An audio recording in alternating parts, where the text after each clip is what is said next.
Hey everyone, welcome back to the channel. We're going to do an oil change for the very first time in this 2022 Lexus IS350. This car is equipped with the V6, not the 4-cylinder like the IS300. This is rear wheel drive, so this car in particular is going to take exactly 6 quarts of 0W20, and it must be full synthetic. So if you have an all-wheel drive model, you're going to need a little bit more oil. It's going to be the same weight, 0W20, but you're going to need 6.8 quarts for your all-wheel drive vehicle. So this is all we need. Alright, so we're also going to replace the oil filter in this as well, as I do in all oil changes. The oil filter is in the front, of course, down at the bottom of the engine. So what we're going to replace it with is with a Wix XP series type oil filter. Is designed for full synthetic oils.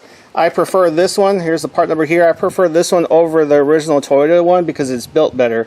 Not only that, but it comes with everything you possibly need to change out your filter. So you can tell here, once we take out the Toyota filter, you'll see the difference. But this one here from Wix is built a little bit better. You got the plastic outsides, and there's a wire mesh on the inside. This kit here also comes with your drain plug to kind of drain out some of the oil before you remove the filter housing. Gives you instructions, as a matter of fact, and it gives you all new seals. So this filter is actually, it sits in the front. It's kind of horizontal with the engine, so it kind of sits this way. We'll get more into it once we get down there.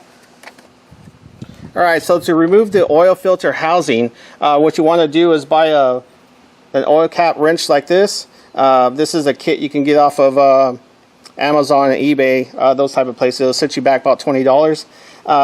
This one's perfect. This one's actually made out of like a cast metal, but it's important to note that the slot formations in these are necessary. So you can see here there's one on this side and there's 3 on this side. So and you're going to have your standard 3/8. You can put your ratchet up to it, in other words. So we got the car jacked up already, so we got to go underneath. We're going to have to remove the belly pan for this and drain our oil and remove our filter oil housing. So let's get down there and get started. One thing I wanted to mention is I always replace the gasket on your oil plug. So you can order a set like this from Toyota or Lexus. Here's the part number here. Comes with a pack of 10. And so I replace them every oil change.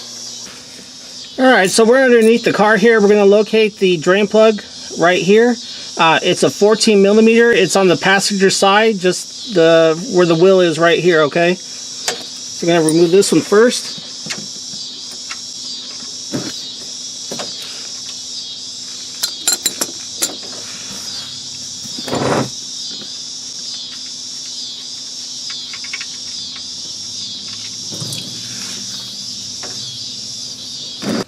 Alright, so we're going to put the plug back on. Don't forget your new gasket or plug washer.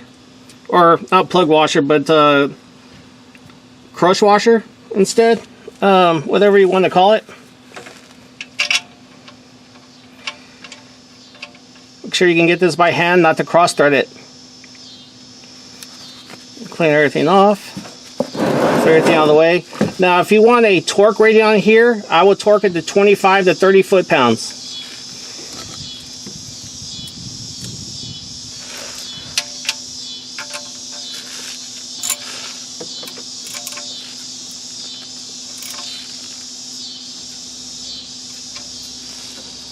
Alright, so here's the cover here, right here in the front center, and it's held on by 4 bolts. So if you don't have a 10 millimeter, you can use a Phillips screwdriver. As long as everything's nice and clean, you can get a good grip on them.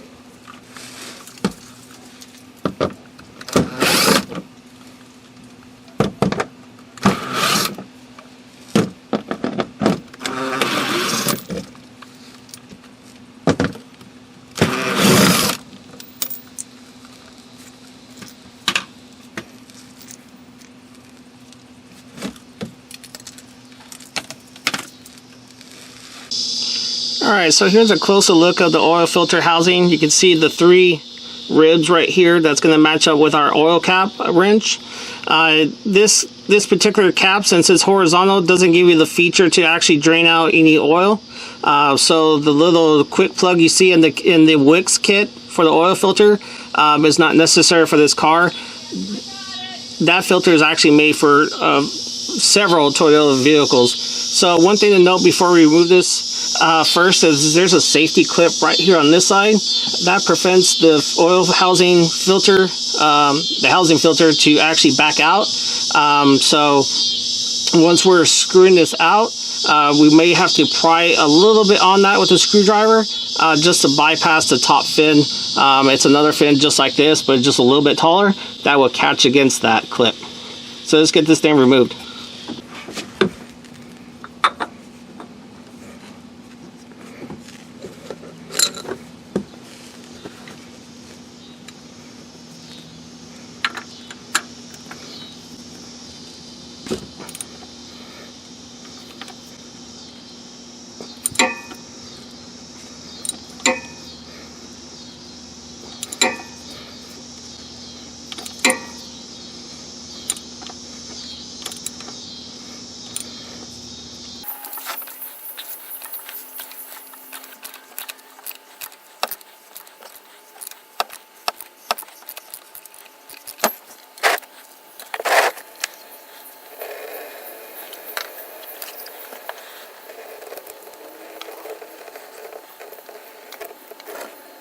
Alright, so now once we got the filter out, we're going to go ahead and take the housing.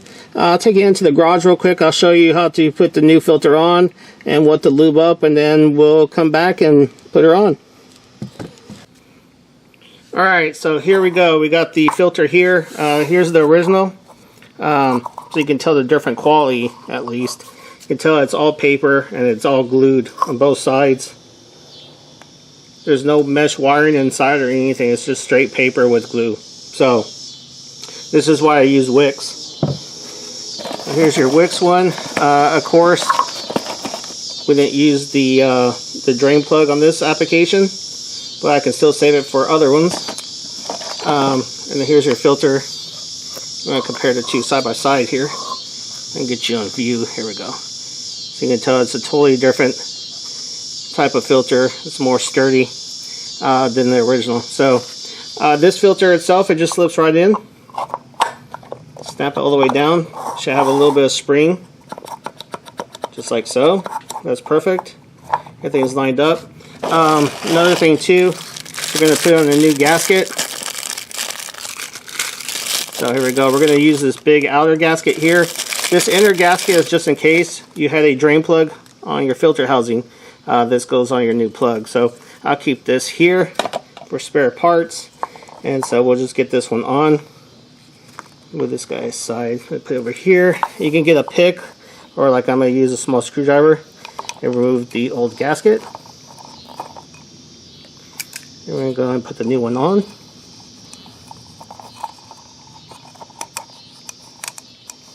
And I'm also going to do is I'm going to use some old oil that we took out already and lube up this seal. Make sure it doesn't get kinked while we're putting it back on the car. So go all the way around it here. There we go. I think we're good. So now all we gotta do is put it back on the car. Alright, so make sure everything's kind of cleaned up here. Alright, so we're gonna go ahead and center the filter on. I like to start a little bit backwards first and then forward, or lefty loosey, righty tighty, right? So I'm just going to hand tighten it first.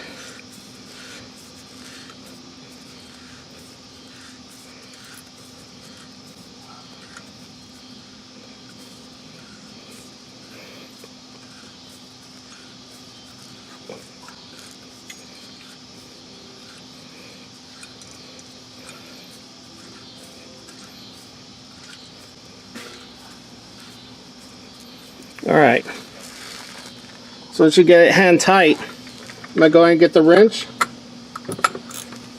and our cap. And basically you see the three fins here. Basically this is going to be lined up and down pretty much with this point here. So I'm going to go ahead and tighten it up. And it's nice and tight, so you can tell it's a little bit off, but it's right up here in this gap. So just remember this. Also, there's a marker on the top side with the larger fin. If you look from the top down, you can see it's kind of centered up right here. So this is nice and tight. Like I said, you have the safety clip here that holds it in. There's no way to really mess up how tight to get it. Just as long as your lines are marked up here. You can't really turn it or torque it really hard either. So is what I'm trying to say. So once you got these lines lined up, you're good to go. And long as like you use the wrench and it's nice and tight, you're good. So now we can just go ahead and refill this car. Alright, so your oil fill is here on your driver's side, right up front.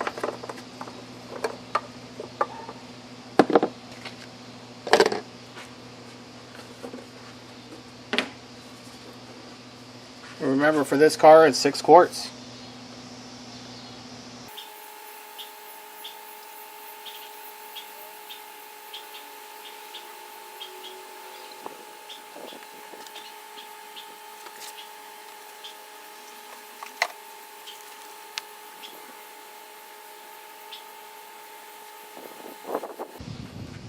So if you're watching this video, you're like me.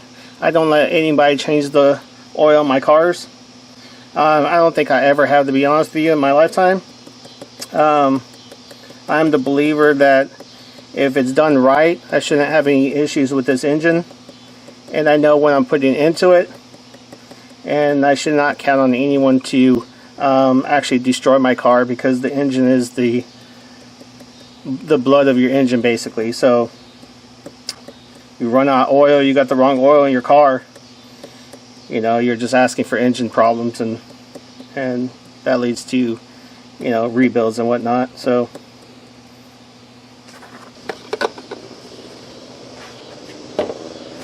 and don't forget your cap here. I like to clean it off. You remember, there is a seal on this cap.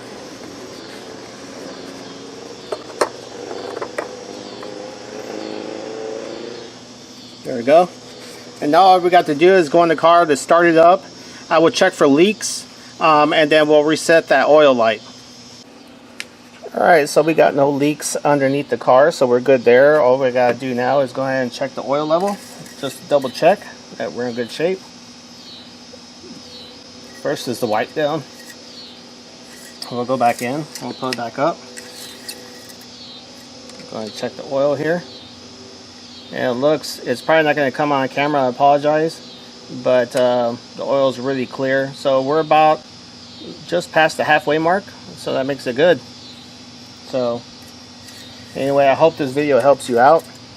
Toyota, Lexus, keep in mind, they recommend, as long as you put this type of oil in your car, that it's good up to 10,000 miles. That is the reminder that you're going to get in your vehicle. It's up to you if you want to go up to that mileage. Please keep in mind that it doesn't account for you idling. Depends what type of stop and go traffic you're in, or if you idle your car quite a bit. So please keep that in mind. I suggest doing it at 5,000 miles, but that's completely up to you. So once again, thank you for coming to the channel. Hope this does help you out. If it does, give me a thumbs up. And I'll see you on the next one.